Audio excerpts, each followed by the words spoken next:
Hi guys, welcome back to Windsome Cottage Garden. My name is Hannah and I'm so glad that you decided to join me today.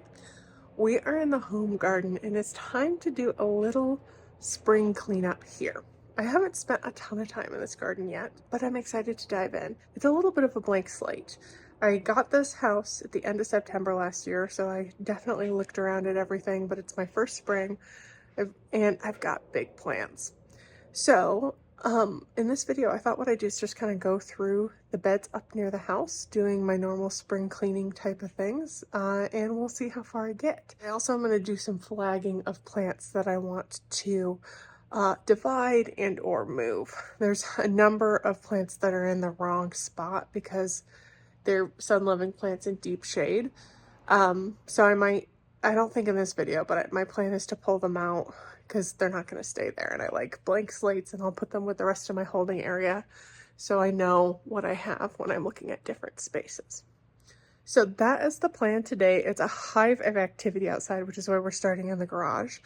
So I'm probably just going to launch into a montage of activity, and at the end we'll do a walkthrough wrap up with everything that we got done.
Hi guys, it is a couple days later. I kind of got distracted and pruning took a lot longer than I intended.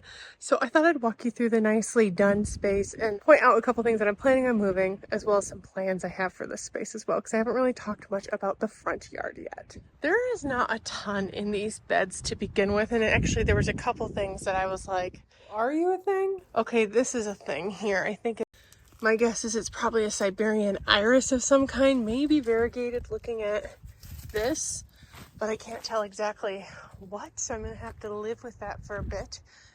I didn't touch these boxwoods all that much. This one in particular is not looking good. I think it's got a lot of dead from the winter, and in all honesty, I am planning on taking these out anyway. I actually have a couple boxwoods in the back that I'm going to bring to the front, but they look a lot better than this. And I am going to keep the ones that look good. The one that looks a little sickly, I think I'm going to toss, but the rest we will find homes for elsewhere in a way that makes more sense for my preferences. So beginning to look a little bit sad. The bees are still enjoying it. Look at this giant bumble, but this is an azalea that was looking very pretty for some time. I didn't do any pruning on it, though that does have a little bit of dead wispy bits inside that after it's bloomed I'll take after. This is a Dervilla, I believe, that I cut a large amount of dead out. You can see the previous owners had an interesting way of pruning. So I'm not sure exactly how healthy these plants are. I also think there's a huge buildup in the crown of the plant that was a little difficult to get everything out. I'm planning on moving almost everything in here. And at that time I'll do a big clean out. On this side I did even less. This is both the hydrangeas I'm pretty sure are the type that bloom on old wood, so I was very careful in what I did. I was mostly just picking up bits and bops here and there. I haven't yet touched the front yard at all. Though in a second I'll show you, I've got like a pole marking the beginnings of my next stage for this area. So my property goes just on the other side of this big white pine, and this bed is mine. I think there's a really pretty blood good Japanese maple just coming back. There's a variegated wigelia that's pretty, as well as a rhododendron. Then there's a whole hodgepodge of things in here, including some sedum and some butterfly bushes that are really just not getting enough sun. Combined with some things that I think are daylilies, but I honestly am not entirely sure. So I'm probably going to leave them and just see what they are for this year.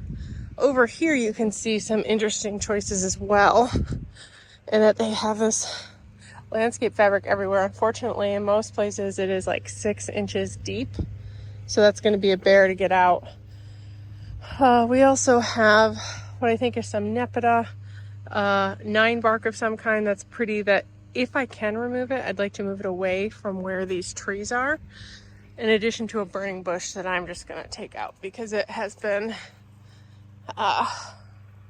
treated harshly over the years. It's also not going to be something that's easy to get out considering how close it is to these tree trunks. It's probably just going to be like a cut it down and dig it out kind of deal. So I don't know how easy it would be to save it anyway. Long term, what I'd like to do is actually turn this into a much larger bed area, removing the grass, which doesn't grow well here anyway. And that pole you saw is the start of that plant. That will serve as the focal point of that front bed and have a place that creates some paths for you to wander and appreciate everything, give you a reason to do some more graduated plants. And I actually have probably enough plants to start filling that up right away, which would be nice. Long term, I'd also like to put some crushed stone pathways in there too, but that's probably going to be a project for a different year. I also came in and worked on my green stalk, pulling out anything that was dead. The strawberries did not weather over well, which isn't too much of a surprise. I'm actually hardening these off right now. They got a little sun scalded on one day, but I have cleaned everything out, top dressed it with a Land's End Seed compost, which is actually very mulchy, a little more mulchy than I would honestly like, but has a lot of good nutrients. And I ended up with like 1, 2, maybe 5 strawberry plants. Not great considering this used to be full. So when these put out babies, I'll try and root them in various areas and see if I can build up the number of strawberry plants that are in here. And I'll use the rest for like lettuces and things like that this year. It's not the end of the world, especially in a year of change. Speaking of change, we have some more seedlings coming up soon that need to be up potted. And then we have some trees coming down at this home garden, and that will be in an upcoming video, which is, it already started. I'm looking at it right now, and it has made such a difference that I can't wait to share it with you guys. If you like this video, please make sure to hit that thumbs up button and subscribe. I really appreciate you joining me in this video, and I can't wait to see you next time. Bye-bye.